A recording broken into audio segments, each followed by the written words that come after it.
जय हिंद दोस्तों। तो कैसे हैं आप लोग?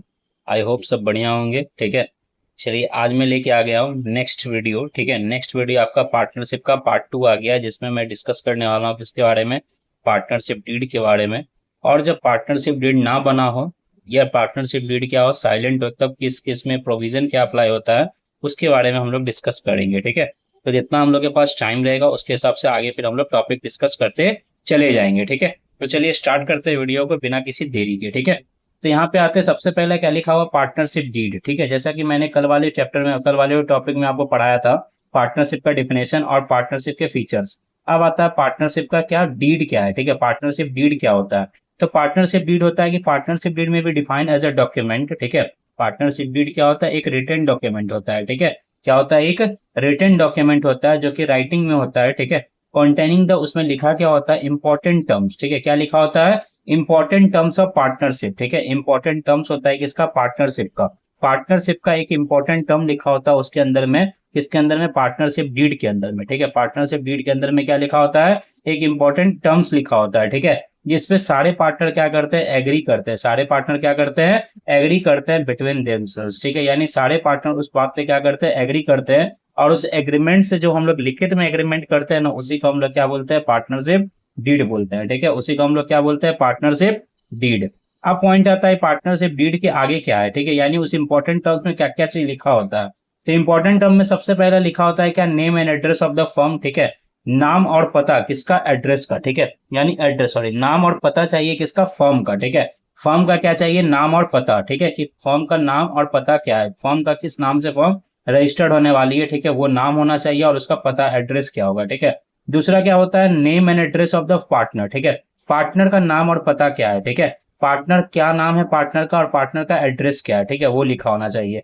तीसरा होता है क्या, ऑक्यूपेशन ऑफ पार्टनर, पार्टनर का काम क्या होगा। ठीक है, वो ऑक्यूपेशन लिखना जरूरी होता है। चौथा होता है क्या, कैपिटल कंट्रीब्यूशन। ठीक है, कैपिटल कंट्रीब्यूशन का मतलब क्या है, कि सारे पार्टनर यहाँ पे क्या लगाएंगे, पैसा लगाएंगे। अब सारे पार्टनर जब पैसा लगाएंगे तो यहाँ पे उनका कैपिटल कितना कितना वो कंट्रीब्यूट करेंगे, वो यहाँ पे मेंशन करना पड़ता है। ईच एंड एवरी पार्टनर को क्या करना पड़ता है, मेंशन करना पड़ता है। ठीक है, अब अगर पार्टनर चाहते हैं, ठीक है, पार्टनर बोलेगा कि नहीं भाई अपन को क्या चाहिए, इंटरेस्ट भी चाहिए कैपिटल के ऊपर। ठीक है, तो हम उसको इंटरेस्ट भी देंगे, लेकिन उस इंटरेस्ट का रेट क्या होगा, फिक्स करना पड़ेगा। तो रेट के यहाँ पे क्या होता है, फिक्स्ड किया जाता है। तो रेट ऑफ क्या होगा, यहाँ पे इंटरेस्ट ऑन कैपिटल। ठीक है, रेट ऑफ क्या होगा, इंटरेस्ट ऑन कैपिटल, लोन। ठीक है, और ड्राइंग। ठीक है, ड्राइंग के ऊपर कितना परसेंट का इंटरेस्ट हम चार्ज करेंगे। ठीक है, इंटरेस्ट ऑन कैपिटल पे कितना अलाउ करेंगे, लोन कितना चार्ज करेगा। ठीक है, लोन पे इंटरेस्ट कितना होगा, उसका रेट क्या होगा, वो रेट हम लोग को यहाँ पे क्या करना पड़ता है, डिसाइड करना पड़ता है। ठीक है, इसके बाद आता है क्या, amount of salary and commission. ठीक है, कि भाई अगर कोई पार्टनर एक्टिव है, ठीक है, अगर कोई पार्टनर क्या है, एक्टिव है और बहुत ज्यादा काम करता है, ठीक है, तो भाई वो चाहेगा नहीं कि हम सारा काम कर रहे हैं तो हमको क्या चाहिए, सैलरी चाहिए। ठीक है, तो हम उसको अपन क्या देंगे, उसको सैलरी भी देंगे। ठीक है, सैलरी देने में किसी तरह का कोई दिक्कत नहीं होगा। सारे पार्टनर जब राजी होंगे तो सारे पार्टनर क्या कर सकते हैं, उस चीज पे एग्री करके उनका सैलरी बना देंगे। ठीक है, तो कितना सैलरी पे करना उस पार्टनर को, यहाँ पे आपको मेंशन करना पड़ेगा। अगर आप यहाँ पे मेंशन नहीं करते हैं तो आपको सैलरी देने का कोई राइट नहीं बनता है। ठीक है, और कोई भी पार्टनर सैलरी नहीं चार्ज करेगा। अगला पॉइंट आता है क्या, प्रॉफिट शेयरिंग रेशियो क्या होगा पार्टनर का। ठीक है, अगर पार्टनरशिप फर्म में प्रॉफिट होता है, ठीक है, तो उस प्रॉफिट को हम किस रेशियो में डिस्ट्रीब्यूट करेंगे, मतलब क्या, डेट इज क्या, जब प्रॉफिट होगा तो उसमें हम लोग क्या रेशियो होगा, जैसे मान लीजिए दो पार्टनर है, तीन पार्टनर, तो 2:2:1। ठीक है, या फिर बोल सकते हैं क्या, यहाँ पे 1:1। ठीक है, ये आपका क्या हो गया, रेशियो हो गया। ठीक है, ये आपका क्या हो गया, रेशियो। यानी जब भी प्रॉफिट होगा तो तीन पार्टनर रहेंगे तो 2:2:1 में डिस्ट्रीब्यूट कर सकते हैं, या फिर और भी उनका कुछ रेशियो हो सकता है। ठीक है, उनके कैपिटल के अकॉर्डिंग या उनके मर्जी के अकॉर्डिंग उनका क्या रखा जाएगा, रेशियो डिसाइड किया जाएगा। ठीक है, तो प्रॉफिट शेयरिंग रेशियो आपको यहाँ पे क्या करना पड़ता है, मेंशन करना पड़ता है। ठीक है, इसके बाद पॉइंट आता है date of commencement of business. ठीक है, बिजनेस कब से स्टार्ट होगा। ठीक है, बिजनेस कब से स्टार्ट होगा और कब तक हमारा बिजनेस चलेगा, आपको पता होना चाहिए। बिजनेस जब तक हम चलाते हैं, जब तक हमारा क्या हो, क्षमता है। ठीक है, यानी एट विल होता है। ठीक है, एट विल का मतलब क्या होता है, कि जब तक हम चाहेंगे तब तक हम बिजनेस को रन कर सकते हैं। ठीक है, ये हमारा क्या होता है, ड्यूरेशन ऑफ पार्टनरशिप फर्म। ठीक है, इसके बाद पॉइंट आता है क्या, यहाँ पे method and valuation of goodwill. अब जब गुडविल का वैल्यूएशन करेंगे, ठीक है, तो भाई गुडविल का वैल्यूएशन करने वक्त हम लोग को वो मेथड बताना पड़ता है कि कौन सा मेथड हम यहाँ पे लगाएंगे, किस मेथड से हम क्या करेंगे, वैल्यूएशन करेंगे किसका,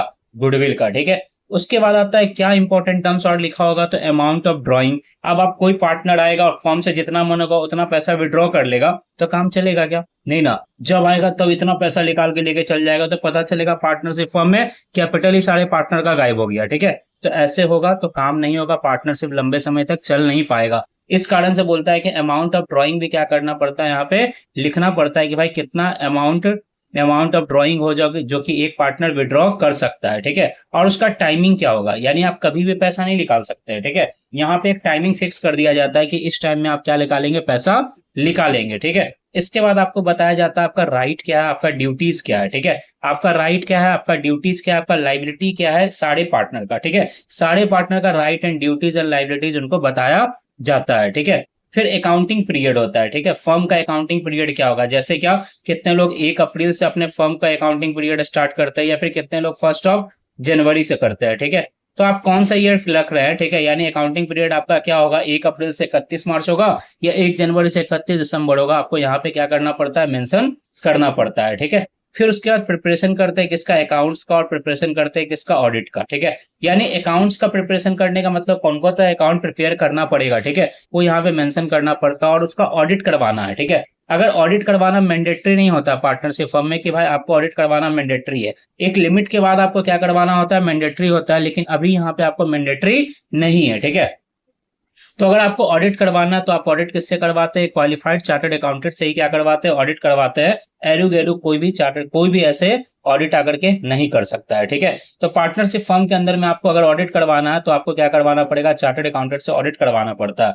तो आपको समझ में नहीं आ रहा होगा कि ऑडिट का मतलब क्या। अरे भाई जो तुम अकाउंट्स बनाए ना उस अकाउंट्स को क्या करता है, चेक करता है कि भाई ये अकाउंट्स प्रॉपर्ली तरीके से बना हुआ है या नहीं है, और इसके अंदर में जो भी चीज लिखा गया क्या वो एक्चुअल है या फिर ऐसे ही डम्मी डाल दिया है, ठीक है। विंडो ड्रेसिंग तो नहीं कर रहा है ना, यानी बढ़ा चढ़ा के अपने बैलेंस शीट को तो नहीं दिखा रहा है ना। ये सारा चीज का क्या करना, ऑडिट करना, और उसके बाद से उसके हिसाब से क्या करता है, ऑडिट रिपोर्ट चार्टर्ड अकाउंटेंट बना के सबमिट करता है, ठीक है। तो ये ऑडिट करवाने का बहुत सारा फायदा है कि आपको लोन प्रोसीजर क्या हो जाता है, आपका आसान हो जाता है, ठीक है। आपको इजीली लोन प्रोवाइड कर दिया जाता है बैंक के द्वारा, क्योंकि एक चार्टर्ड अकाउंटेंट का साइन बहुत ही इंपॉर्टेंट होता है, ठीक है। आगे आता है प्रोसीजर, ठीक है। प्रोसीजर किसका, डिसोल्यूशन का, ठीक है। डिसोल्यूशन का मतलब क्या होता है कि पार्टनरशिप फर्म तो आप खोल लिए, लेकिन बंद करने का भी क्या होता है, कुछ प्रोसीजर होता है, ठीक है। उस प्रोसीजर को आपको क्या करना पड़ता है, यहाँ पे फॉलो करना पड़ता है। अगर आप उस प्रोसीजर को फॉलो नहीं करते हैं तो यहाँ पे आप पार्टनरशिप फर्म में काम नहीं कर पाएंगे। तो प्रोसीजर आपको यहाँ पे मेंशन करना पड़ेगा कि भाई डिसोल्यूशन का प्रोसीजर क्या होगा, ठीक है। फिर उसके बाद आता है क्या, रिकॉन्स्टिट्यूशन ऑफ पार्टनरशिप फर्म। इसका मतलब क्या है, प्रोसीजर टू बी फॉलोड। इसका मतलब क्या है कि जब अगर पार्टनरशिप फर्म में किसी तरह का चेंजेस होगा, ठीक है, पार्टनरशिप फर्म में किसी तरह का चेंजेस होगा तो हम लोग क्या प्रोसीजर फॉलो करेंगे। तो सबसे पहला आता है चेंज इन पीएसआर। अगर प्रॉफिट शेयरिंग रेशियो क्या हो जाता है, पार्टनरशिप फर्म में चेंज हो जाता है, पार्टनर्स का क्या होता है, प्रॉफिट शेयरिंग रेशियो में चेंजेस आता है। तो एक बात बताओ, अगर प्रॉफिट शेयरिंग रेशियो में चेंजेस आ रहा है तो क्या होगा, हमारे पार्टनर्स का रिलेशन बदलेगा, और पार्टनर्स का जब रिलेशन बदल रहा है तो यहाँ पे रिकॉन्स्टिट्यूशन करना पड़ता है क्या, हमारे पार्टनरशिप फर्म को। मतलब क्या, change in the relation of partnership, ठीक है। यानी change in the relation of partner without affecting of partnership firm, ठीक है, without affecting of partnership firm, that is called reconstitution of partnership firm. मतलब क्या, ओल्ड एग्रीमेंट क्या हो जाता है, यहाँ पे समाप्त हो जाता है और एक न्यू एग्रीमेंट बन करके रेडी हो जाता है, ठीक है। बट आपको यहाँ पे प्रोसीजर अपना बताना है कि जब प्रॉफिट शेयरिंग रेशियो में चेंजेस होगा, ठीक है, तब उस केस में क्या प्रोसीजर आपको अपनाना है, तो ये आपको यहाँ पे मेंशन करना पड़ता है। इसके बाद एडमिशन जब होगा किसी पार्टनर का तो क्या प्रोसीजर होगा वो आपको यहाँ पे बताना पड़ेगा, ठीक है। रिटायरमेंट होगा किसी एग्जिस्टिंग पार्टनर का तो आपको प्रोसीजर बताना पड़ेगा, यानी उस समय भी क्या होगा, ओल्ड एग्रीमेंट चेंज होगा, ठीक है, न्यू एग्रीमेंट में कन्वर्ट हो जाएगा, ठीक है। नंबर ऑफ पार्टनर क्या हो जाएंगे, डिक्रीज कर जाएंगे। फिर उसके बाद कैपिटल कंट्रीब्यूशन भी डिक्रीज हो जाएगा, ठीक है। प्रॉफिट शेयरिंग रेशियो में चेंजेस आएगा। तो ये सारा प्रोसीजर होता है जो कि आपको रिटायरमेंट के वक्त आपको बताना पड़ेगा। तो ये सारे को हम लोग क्या बोलते हैं, रिकॉन्स्टिट्यूशन ऑफ पार्टनरशिप फर्म। अगला आता है डेथ ऑफ पार्टनर, जब किसी पार्टनर टपक गया। अब पार्टनर टपकने का कोई टाइम होता है क्या, अरे हाँ या ना, नहीं होता है ना, ये कभी भी टपक सकते हैं, ठीक है। जब टपक गए तो उनका क्या प्रोसीजर होगा आगे मरने के बाद। ऐसा नहीं कि कोई पार्टनर अगर घट गया तो हम भागे भागे जा रहे हैं, अरे बहुत पार्टनर घट गया, हमको पार्टनर चाहिए, मिनिमम क्राइटेरिया मेरा फुलफिल नहीं हो रहा, अब लगता है मेरा पार्टनरशिप फर्म बंद हो जाएगा। तो ऐसा नहीं होता है, ठीक है। आपको कुछ प्रोसीजर को फॉलो करना पड़ता है डेथ के समय, ठीक है। तो वो प्रोसीजर हम लोग, ये सब प्रोसीजर जो आपको बता रहे हैं ये सारा आगे चल करके अकाउंटिंग में कन्वर्ट होगा, ठीक है। आगे ये सबका हम लोग क्या पढ़ने वाले, चैप्टर को डिस्कस करने वाले अच्छे तरीके से। तो वहां पे भी हम लोग प्रोसीजर सीखेंगे। बस यहाँ पे आपको वो चीज मेंशन करना पड़ता है कि जब किसी पार्टनर का डेथ होगा, एडमिशन लेगा, रिटायरमेंट लेगा या प्रॉफिट शेयरिंग रेशियो में चेंजेस आएगा, तब उस केस में हम लोग क्या प्रोसीजर अपनाएंगे, ठीक है, वो इसके अंदर में मेंशन करना पड़ता है। और लास्ट आता है अमलगमेशन ऑफ पार्टनरशिप फॉर्म। इसका मतलब क्या है कि जब दो पार्टनरशिप फर्म एक पार्टनरशिप फर्म में क्या हो जाता है, कन्वर्ट हो जाता है, ठीक है। जब दो पार्टनरशिप फर्म को एक पार्टनरशिप में मर्ज कर दिया जाता है और एक नया पार्टनरशिप फर्म बना दिया जाता है, उसको हम लोग क्या बोलते हैं, अमलगमेशन ऑफ पार्टनरशिप फर्म। अब जितने भी जो भी पार्टनरशिप फर्म है वो क्या करवाएंगे, ओपन करवाएंगे अपना करंट अकाउंट, ठीक है। करंट अकाउंट इसलिए ओपन करवाएंगे क्योंकि पार्टनरशिप फर्म में, पार्टनरशिप क्या है, बिजनेस है, और बिजनेस का ऑलवेज क्या ओपन होता है, करंट अकाउंट, ठीक है। सेविंग अकाउंट किसके लिए होता है, इंडिविजुअल के लिए होता है, ठीक है। तो यहाँ पे जो करंट अकाउंट ओपन करवाएंगे वो किसके नाम से होगा, बिजनेस के नाम से होगा, ठीक है। फिर लोन लेना अगर होता है, हमको किसी भी फाइनेंशियल इंस्टीट्यूशन से लोन लेना होगा, ठीक है, तो आपको पहले ही मेंशन करना पड़ेगा कि हम लोन किसी भी फाइनेंशियल इंस्टीट्यूशन से ले सकते हैं या फिर किसी पर्सन से भी ले सकते हैं। तो आपको पहले मेंशन करना पड़ेगा, तभी आप जाकर के क्या ले पाएंगे, लोन ले पाएंगे। अदरवाइज ऐसा लोन का अगर प्रोसीजर आप नहीं लिखते हैं तो आपको लेने में ही क्या होगा, दिक्कत होगा।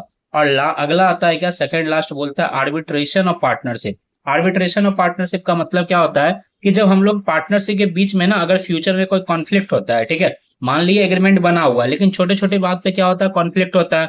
अब वो कॉन्फ्लिक्ट अगर होगा, ठीक है, तो क्या हम बार बार कोर्ट चले जाएंगे, क्या क्या हम civil court, high court, supreme court करते रहेंगे क्या, नहीं, इतना नहीं करते हैं, ठीक है।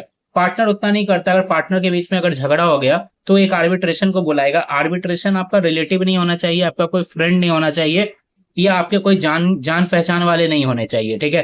तो मतलब कौन होंगे, वो कोई थर्ड पार्टी होगा जिसको आपके पार्टनरशिप फर्म से कोई मतलब नहीं है, ठीक है, ना आपसे कोई मतलब है। तो वो आपको जो फैसला सुनाएगा वो फैसला आपको मानना पड़ेगा, ठीक है। तो इस बात पे आपको क्या करना है, फोकस करना है। तो आर्बिट्रेशन को आपको जब सेलेक्ट करेंगे तो उसका नाम यहाँ पे मेंशन करना पड़ेगा कि भाई पार्टनरशिप फर्म का आर्बिट्रेशन ये है, तो वो एग्रीमेंट में लिखा होगा, उसी पार्टनरशिप फर्म के आर्बिट्रेशन को आपको बुलाया जाएगा और वो जो फैसला सुनाएंगे वो फैसला हम लोग मानेंगे, ठीक है। और लास्ट क्या आता है, सारे पार्टनर क्या करेंगे, सिग्नेचर करेंगे उस डॉक्यूमेंट पे, ठीक है। जो डीड बनाया जाएगा उस डीड पे क्या करेंगे, सिग्नेचर करेंगे सारे पार्टनर, ठीक है। तो ये होता है क्या, पार्टनरशिप डीड का इंपॉर्टेंट टर्म्स जो कि आपको यहाँ पे क्या करना होता है, पार्टनरशिप डीड के अंदर में मेंशन करना होता है। तो भैया यहाँ पे हम याद कितना करें, तो प्रॉब्लम तो यही है याद करने में। अरे प्रॉब्लम नहीं है, एक बार तुम 5 से 6 बार अगर इस चीज को पढ़ लोगे तो तुमको ऐसे यूं याद हो जाएगा सब कुछ, ठीक है। एटलीस्ट हम तो बोलते हैं 10 पॉइंट तो एकदम दिमाग में रहेगा, ऑन माइंड रहेगा, ठीक है। कभी भी पूछेंगे तो तुम हमको बता सकते हो, ठीक है। तो यहाँ पे आता है अगला पॉइंट, ठीक है। अब अगला पॉइंट आता है कि भाई भैया ये तो बात हो गया कि एग्रीमेंट बना हुआ है, तब तो हम ये जैसे बोलेगा वैसे मानेंगे। बट अगर एग्रीमेंट ही नहीं बना हुआ है तब क्या करेंगे, ठीक है। अगर एग्रीमेंट नहीं बना हुआ है तब उस केस में हम लोग क्या करते हैं, तो 5 सत्य बताते हैं, ठीक है। कितना सत्य, 5 सत्य बताएंगे। वो 5 सत्य पे आपको क्या करना, फोकस करना। सबसे पहला तो कोई भी इंटरेस्ट ऑन कैपिटल नहीं मिलेगा, no interest on capital, no interest on capital allowed to the partner, ठीक है। इंटरेस्ट ऑन कैपिटल अलाउ नहीं किया जाएगा किसी भी पार्टनर को, ठीक है। दूसरा, no interest on drawing, interest on drawing भी जो होता है वो चार्ज नहीं किया जाएगा, ठीक है, किसी भी पार्टनर से। पार्टनर से इंटरेस्ट ऑन ड्राइंग नहीं लेंगे। जब हम कैपिटल दे नहीं रहे हैं तो इंटरेस्ट ऑन ड्राइंग कैसे ले सकते हैं, ठीक है, वो भी नहीं लेंगे, ठीक है। तीसरा, नो सैलरी एंड कमीशन, कोई भी सैलरी एंड कमीशन वगैरह पे नहीं होगा, ठीक है। यानी सैलरी और कमीशन अलाउ नहीं किया जाएगा किसको, पार्टनर को, ठीक है। कोई भी सैलरी और कमीशन अलाउ नहीं किया जाएगा। फोर्थ नंबर पॉइंट, प्रॉफिट कैसे डिस्ट्रीब्यूट करेंगे, तो प्रॉफिट शेयरिंग होगा क्या हमारा, इक्वली। प्रॉफिट शेयरिंग रेशियो क्या होगा, इक्वली। प्रॉफिट को डिस्ट्रीब्यूट करेंगे इक्वली, ठीक है, इक्वली क्या करेंगे, प्रॉफिट को डिस्ट्रीब्यूट करेंगे। और लास्ट पॉइंट, अब देखो ये लास्ट पॉइंट में क्या होता है कि भाई पार्टनर अगर कोई पार्टनरशिप फर्म में, ठीक है, पार्टनर अगर पार्टनरशिप फर्म को क्या देता है, लोन देता है, तो बोलेगा कि भाई मार्केट रेट के हिसाब से हम क्या लेंगे, अपन 10% के हिसाब से ब्याज लेंगे, ठीक है। अब यार मार्केट रेट के हिसाब से लेगा तो पार्टनरशिप बोलता है क्या ये एग्रीमेंट में लिखा हुआ है, तो बोला नहीं। तो बोलता है एग्रीमेंट में लिखा होगा तब हम आपको देंगे, अगर एग्रीमेंट में नहीं लिखा हुआ है तो हमको ये अमाउंट नहीं देंगे, यानी वो इंटरेस्ट का अमाउंट आपको नहीं मिलेगा, हम जो डिसाइड कर रहे हैं वो मिलेगा, ठीक है। तो कितना डिसाइड किया, प्रोविजन क्या एप्लीकेबल किया यहाँ पे in the absence of partnership deed के केस में, तो बोलता है इंटरेस्ट ऑन लोन जो मिलेगा, ठीक है, जो चार्ज किया जाएगा eight the rate 6% per annum, ठीक है। कितना होगा, 6% पर एनम। तो ये आपको 5 सत्य जो है, ठीक है, आपको क्या करना है, याद रखना है। इससे 5 क्वेश्चन आपके एग्जाम में बनेगा, ठीक है। अगर आप बिहार बोर्ड के स्टूडेंट है तो आपका यहाँ पे 5 क्वेश्चन बनेगा। अगर आप सीबीएसई का क्वेश्चन, सीबीएसई के स्टूडेंट है, ठीक है, तो सीबीएसई में इसका क्वेश्चन आता है, डायरेक्ट एक क्वेश्चन आपको देगा या फिर नहीं भी दे सकता है, ठीक है, कोई बड़ा चीज नहीं है। बट लेकिन हाँ, एग्जाम में क्वेश्चन में आपको ये सारा पॉइंट आपसे पूछ लिया जाएगा, ठीक है। अब आता है अगला पॉइंट, ठीक है। अगला पॉइंट आता है क्या, लिमिटेड लाइबिलिटी ऑफ पार्टनरशिप, ठीक है। ये लिमिटेड लाइबिलिटी ऑफ पार्टनरशिप क्या होता है, तो बोलता है कि जैसा कि हम लोग ऊपर में पढ़े थे, पार्टनर्स का लाइबिलिटी क्या होता है, अनलिमिटेड होता है, ठीक है। पार्टनर्स का लाइबिलिटी क्या होता है, अनलिमिटेड। तो पता है वो पार्टनरशिप एक्ट ना अब चलता ही नहीं है, ठीक है। अब लोग ना उस पार्टनरशिप एक्ट के अकॉर्डिंग रजिस्ट्रेशन ही नहीं लेते। बिकॉज क्यों, क्योंकि वहां पे लाइबिलिटी क्या होता है, पार्टनर्स का अनलिमिटेड होता है। मतलब क्या, तो मतलब ये होता है कि अगर आपको लॉस होता है तो लॉस तो आप अपने फर्म के एसेट्स को तो बेचेंगे ही, साथ में आपको अपने पर्सनल एसेट्स को भी क्या करना पड़ेगा, बेचना पड़ेगा, ठीक है। तो बोलता भाई साहब तो बिजनेस किस लिए करना, फिर बिजनेस ही नहीं करेंगे हम, ठीक है। अगर जब अपने पर्सनल एसेट्स को ही बेचना पड़ गया तो फिर बेकार है ना, बेकार हम बिजनेस कर रहे हैं, ठीक है। तो यहाँ बोलता है क्या भाई, limited liability of partnership introduce किया गया कब, 2008 में, ठीक है। तो 2008 में लाया गया। तो बोलता है क्या, this concept of LLP come to existence, ठीक है, come to existence with the enactment of LLP act 2008, ठीक है। एलएलपी एक्ट 2008 को क्या किया गया, इनेक्टमेंट किया गया, यानी दोबारा से एक्ट बनाया गया, ठीक है। किस लिए, क्योंकि लाइबिलिटी जो था पार्टनर्स का वो लिमिटेड करने के लिए, ठीक है। तो बोलता है liability of partners is limited to the extent amount of क्या, कैपिटल कंट्रीब्यूशन, यानी जितना कैपिटल कंट्रीब्यूट किया है पार्टनर, ठीक है, उतना रुपया तक ही क्या होगा उसका कैपिटल, जितना अमाउंट कैपिटल कंट्रीब्यूट किया है उतना अमाउंट ही तक उसका क्या होगा, लाइबिलिटी होगा, ठीक है। उससे ज्यादा 1 रुपया भी उसका लाइबिलिटी नहीं होता है, ठीक है। तो आगे क्या होता है, इसमें क्या विशेष है, तो बोलता है यहाँ पे क्या कि नेम ऑफ द एलएलपी, यानी नाम जो होगा एलएलपी का, ठीक है, वो अप्रूव करेगा कौन, registrar of company. Registrar of company को शॉर्ट में क्या बोलते हैं हम लोग, आरओसी बोलते हैं। क्या बोलते हैं, आरओसी, ठीक है, यानी रजिस्ट्रार ऑफ कंपनी। तो बोलता है यहाँ पे कि name of the LLP is approve by the registrar of company. जो नेम होगा एलएलपी का वो कौन रजिस्टर्ड करेगा, अप्रूव कौन करेगा, रजिस्ट्रार ऑफ कंपनी करेगा, ठीक है। तो मिनिमम नंबर ऑफ पार्टनर कितने होंगे एलएलपी केस में, तो 2 होते हैं, ठीक है। मिनिमम नंबर ऑफ पार्टनर कितने होते हैं, 2। और मैक्सिमम के लिए कोई लिमिट ही नहीं बताया गया एक्ट के अंदर में, ठीक है। और आप आगे बोलता है क्या, it is a separate legal entity. आपको याद होगा कि पार्टनरशिप फॉर्म हम पढ़ाए थे तो उसमें बताए थे no separate legal entity. But यहाँ पे हम आपको बता रहे हैं क्या, सेपरेट लीगल एंटिटी। इसका मतलब क्या होता है कि भाई ये अपने नाम से क्या कर सकती है, बिजनेस में एसेट्स होल्ड कर सकती है। एलएलपी जो है अपने नाम से क्या कर सकती है, अपने बिजनेस के अंदर में एसेट्स होल्ड कर सकती है। लेकिन पार्टनरशिप ऐसा नहीं कर सकती, क्योंकि पार्टनरशिप का कोई सेपरेट एग्जिस्टेंस नहीं होता है, ठीक है। जब सेपरेट एग्जिस्टेंस है ही नहीं तो उसके नाम से हम प्रॉपर्टी कैसे होल्ड कर सकते हैं, ठीक है। तो ये था आपका क्या, एलएलपी।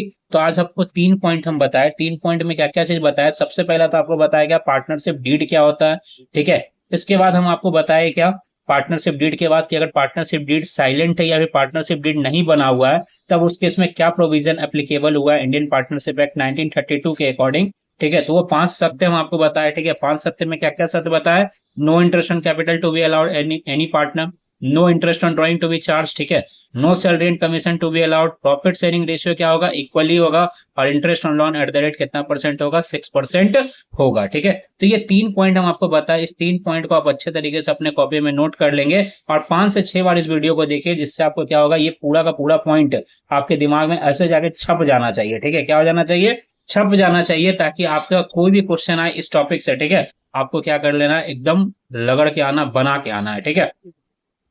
अपने नोट्स में उतारिए और 5 से 6 बार इस वीडियो को देखिए, ताकि आपको ये पूरा कंटेंट वगैरह जो है सब कुछ याद हो जाए, ठीक है। तो मिलते हैं नेक्स्ट वीडियो में। नेक्स्ट वीडियो हमारा न्यूमेरिकल टॉपिक पे आएगा, ठीक है। तो आज के लिए बस इतना ही। और जो लोग नए हैं, ठीक है, वो वीडियो को जरूर, ये वीडियो को लाइक जरूर करें, ठीक है, क्योंकि लाइक करने से मुझे मोटिवेशन मिलती है, तो और मैं अच्छे तरीके से वीडियो को बना करके लाऊंगा, ठीक है। अब इसके बाद मिलते हैं नेक्स्ट वीडियो। नेक्स्ट वीडियो हमारा न्यूमेरिकल टॉपिक पे ही होगा, देखिएगा, ठीक है। चलिए, थैंक यू।